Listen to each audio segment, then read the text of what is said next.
This is Pathway to Recovery, an SA Lifeline Foundation podcast featuring hosts Tara McCausland, who is the SA Lifeline Executive Director, and Justin B., a sex addict living in long-term recovery.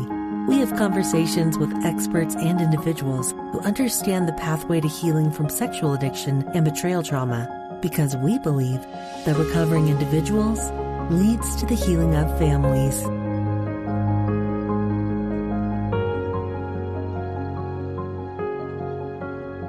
Welcome to the Pathway to Recovery podcast. This is Tara McCausland, and this is going to be a unique episode. We have our annual conference coming up on September 9th, 2023 in Sandy, Utah. The theme for this year is Come Heal With Us, a community focus on recovery from the effects of pornography, sexual addiction, and betrayal trauma. This will be a fantastic opportunity for you to come and gather in community, whether you do it online or in person. We wanted to just take a few minutes here on the podcast to introduce the wonderful speakers of the 2023 conference to you and have them, in their words, tell you a little bit about what they will be presenting on at the conference. And we'll end with a few words of wisdom from the wonderful Dr. Jill Manning, who gives us 4 great reasons as to why you should come and heal with us at this conference. These segments were recorded separately from one another, so I'll go ahead and introduce each speaker. We'll start with Lachelle Burkett from Hope Redefined. How are you, Lachelle? I'm great. Thanks for having me, Tara. Would you like to just briefly introduce yourself? I'm the lead Hopecaster and executive director of a ministry called Hope Redefined. We're based out of Knoxville, Tennessee, but support women all over the world through virtual groups, particularly women who are navigating the impact of infidelity and sexual addiction in their stories. So Wonderful. We get the honor of walking with them through their healing journey. And so grateful for the work that you are doing with these women. Such important work. And Lachelle will be a keynote and a breakout speaker. And so I just wanted to let people know who you are and just give us a glimpse of what it is you're going to be speaking about at this conference. Yeah, I'm really excited. I've been really sitting with this topic for several months now since the invitation was extended to me. And I am looking forward to unpacking the power of community and really beginning to understand it from its original design, the way that God has created us in creation as community, the way we still see Him modeling community for us all over the place, but also just really wanting each and every one of us to understand the value of it and the impact of it. I know that in my own personal story, addiction has created a ton of isolation and shame and loneliness, and those are the complete opposite of what we really feel like is what brings healing and hope. So I'm looking forward to being able to speak to that and maybe encourage people to really start to make finding their community, their safe people, a priority. And then in addition to that, in the breakout session, what I wanted to really be able to do is equip anyone to understand what it means to be a trauma-informed community. What does that look like? What are we looking for when we say trauma-informed? And how do we care for people in their trauma? Wonderful. And that is specifically geared toward the religious community, correct? That's correct. Faith leaders, Yep. which we're so excited about. Faith leaders are really a critical part of the healing process and can be a great support or a great detractor of healing if they're not educated on how to deal with this kind of trauma. So thank you, Lachelle, for being here with us. We'll see you in September. Now we will hear a bit from another keynote speaker. He will also be doing a breakout for us. His name is Daniel Weiss. He is the president of Sexual Integrity Leaders. He is also the author of a book called Treading Boldly Through a Pornographic World, a field guide for parents. But I'll let him introduce himself a little bit more and tell us more about what he'll be sharing at the conference.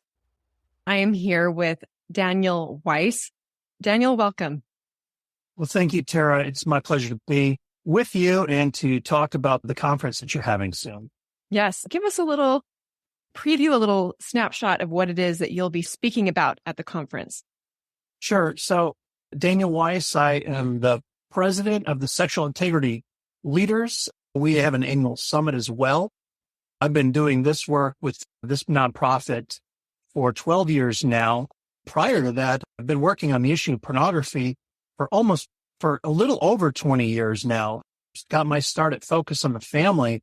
And so part of my background is I was doing public policy work, but I was also a research analyst. And about 6 months after I took the job at Focus in 2002, I went to a recovery leaders training seminar. And I was not in recovery myself at that time, and I was not a leader, but I was a researcher and I was curious. And I went there, and the first thing that occurred to me as the conference started was that the church doesn't understand this issue. And I say that now because I will be talking about how churches and community leaders can really engage this issue of pornography. My keynote talk is Treading Boldly Through a Pornographic World, a field guide for parents, faith, and community leaders. And I really want to cast a vision for people who are dealing with their own sexual story, their own sexual brokenness and recovery, and the power that is in their own story to actually help free others and lead others into the light, so to speak.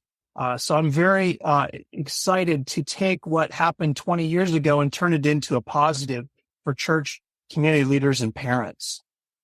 I love that. And your breakout will kind of piggyback on what you will talk about in your keynote, but tell us more about your breakout session. Yeah, this one we've titled Treading Boldly with Our Kids, a Conversation with Parents. And really, this title, Treading Boldly, comes from a book I co-authored with Josh Glazer. And really the idea is so many people approach topics of sexuality with fear and trepidation. And frankly, there are a lot of reasons why that is so. But parents especially, we believe, need to take bold action. And I hope to have that conversation with parents in that breakout to kind of remove, hopefully, some of the fear that parents have about talking about sexuality, about discussing pornography.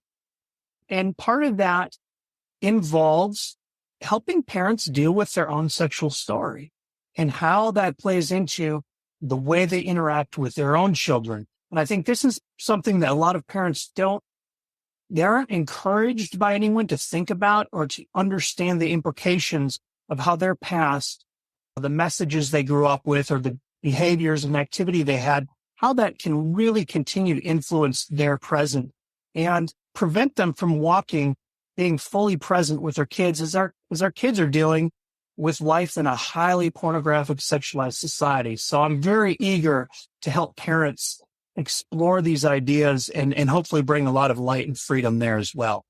Yeah, and I'm so excited about that presentation. Particularly, we have parents always asking us, what resources do you have for parents? And this will be a great resource. So again, Daniel, so excited to have you. Thanks again, Daniel. Our next speaker I'd like to introduce is Jacob Hess. He has a PhD in community psychology. He is a mindfulness expert, a thought leader, a researcher, a prolific author, and a contributing editor of the Deseret News. Jacob, so great to have you here. I'm privileged, really.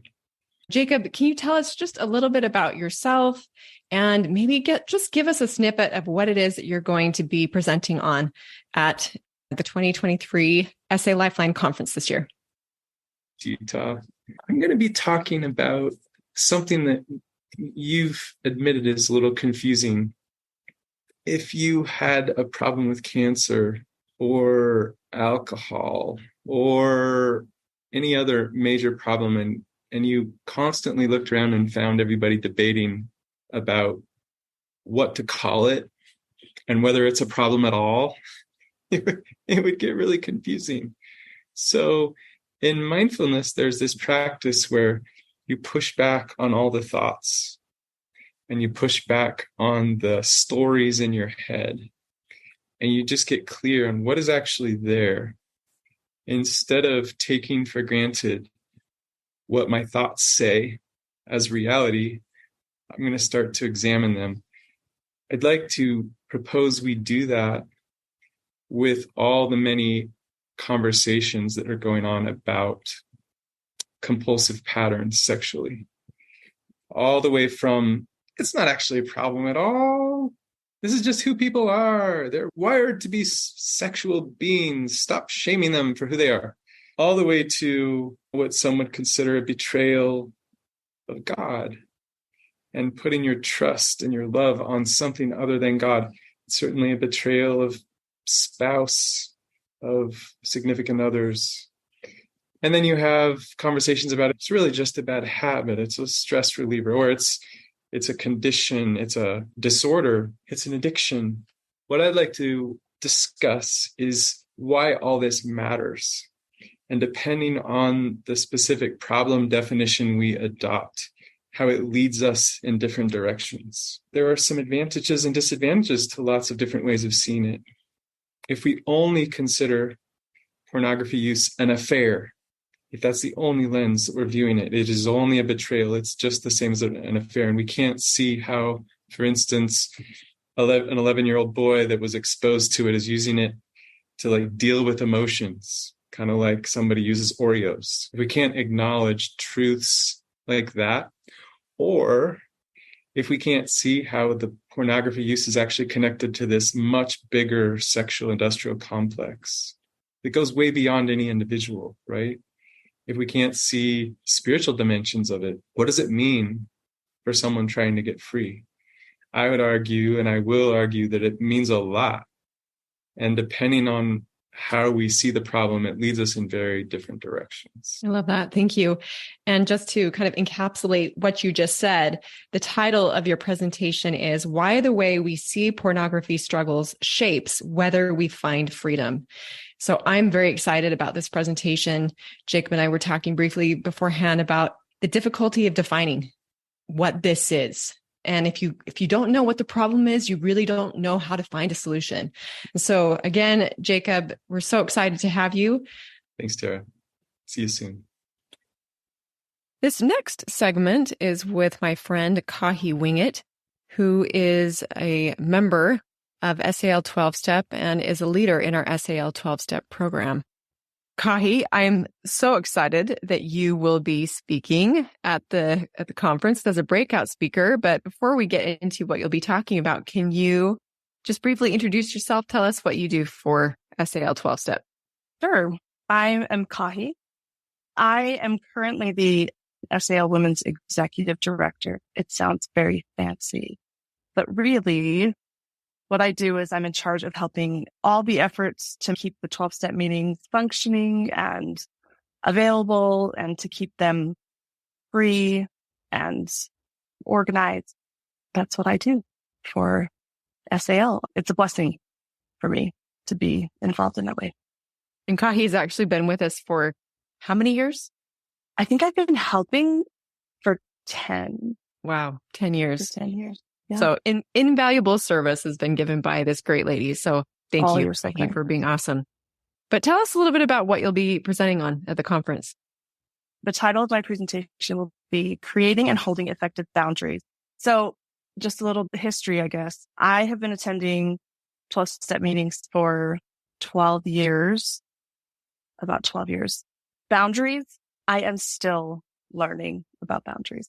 So this topic is a little bit scary for me because I feel like boundaries are such a vital part of recovery and of creating that safety and trust in a relationship, not just with your loved one, but also with your higher power and with yourself and all those things. Boundaries just play into every aspect of recovery, but they're also very individual in a lot of ways and take time to figure out and need to be relooked at occasionally. And stronger boundaries need to be held in these situations. And then over time, you can lessen them. And it just, boundaries is a constant evolving thing that really requires a lot of thought and work. I will be talking about the basics. What is a boundary?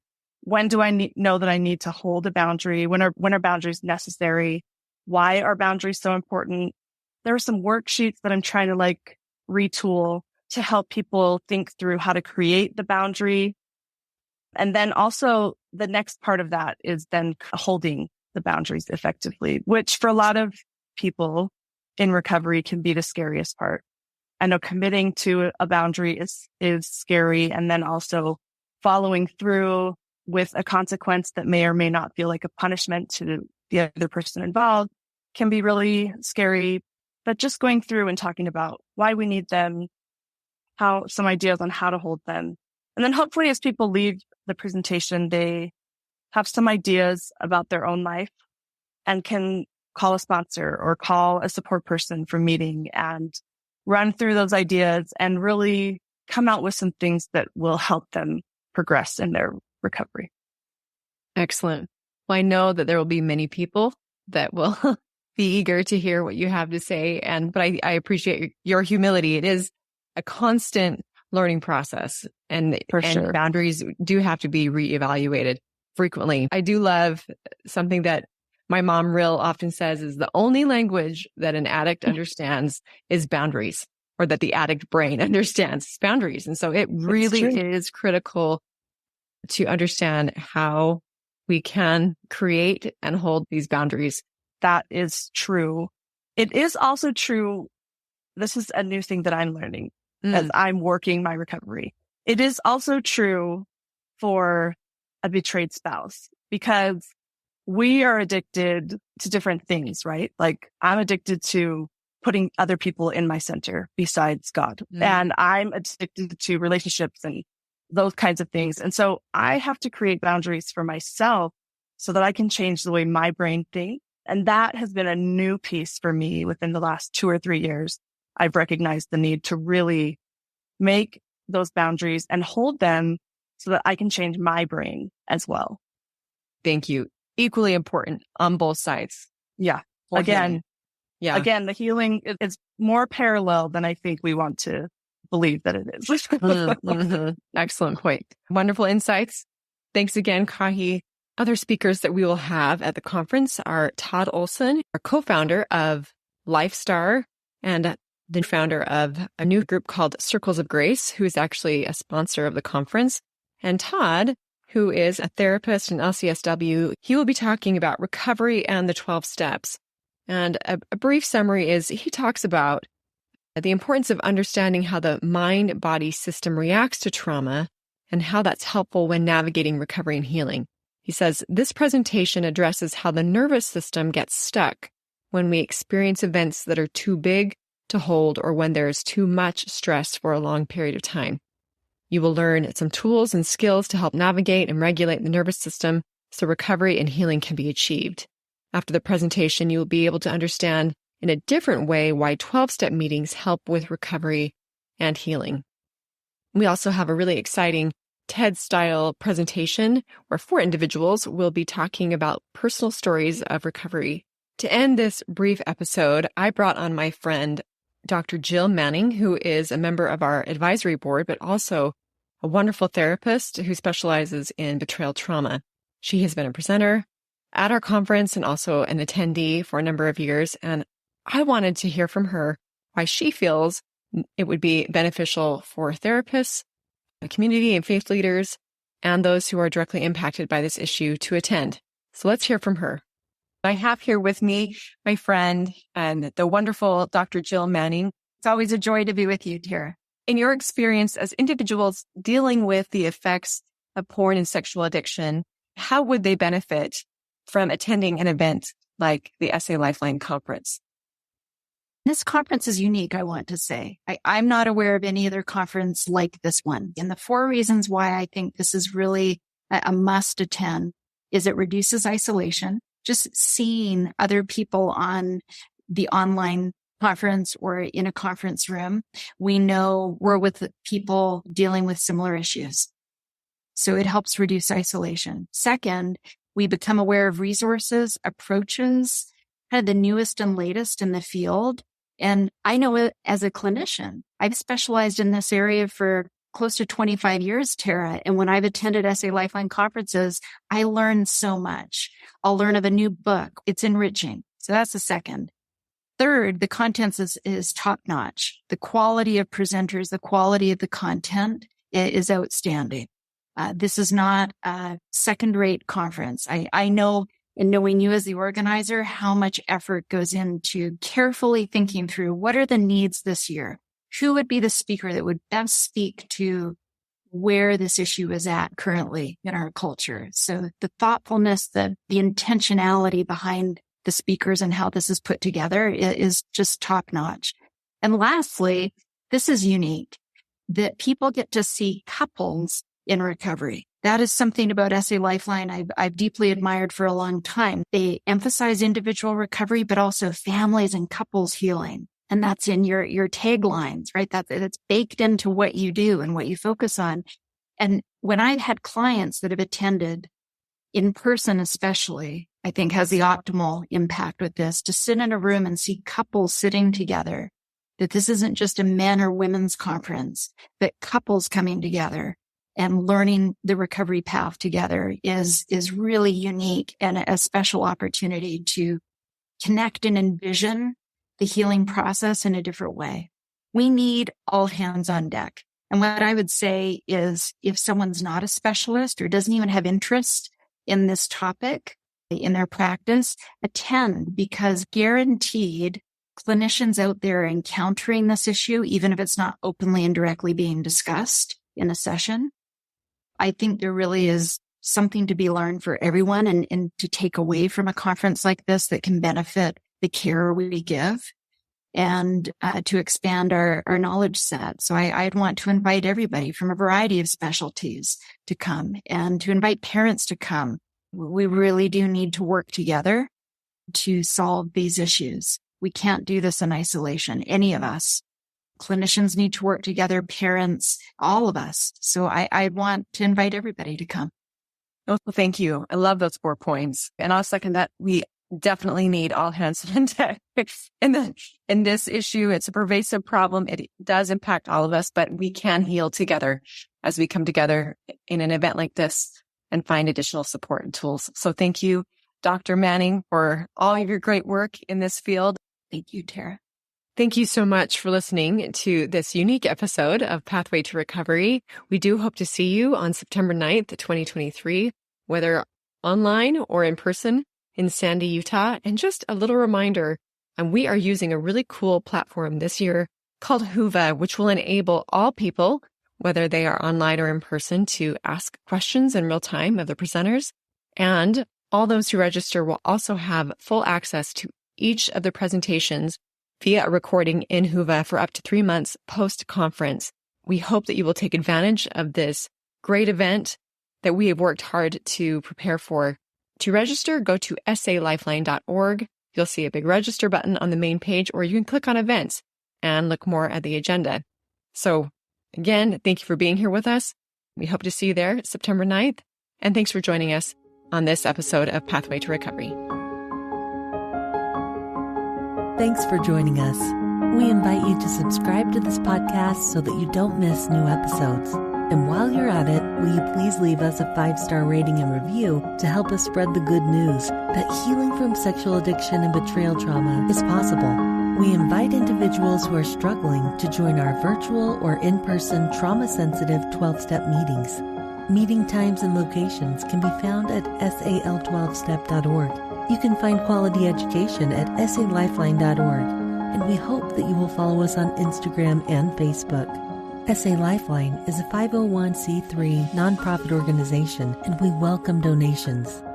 SA Lifeline, come heal with us.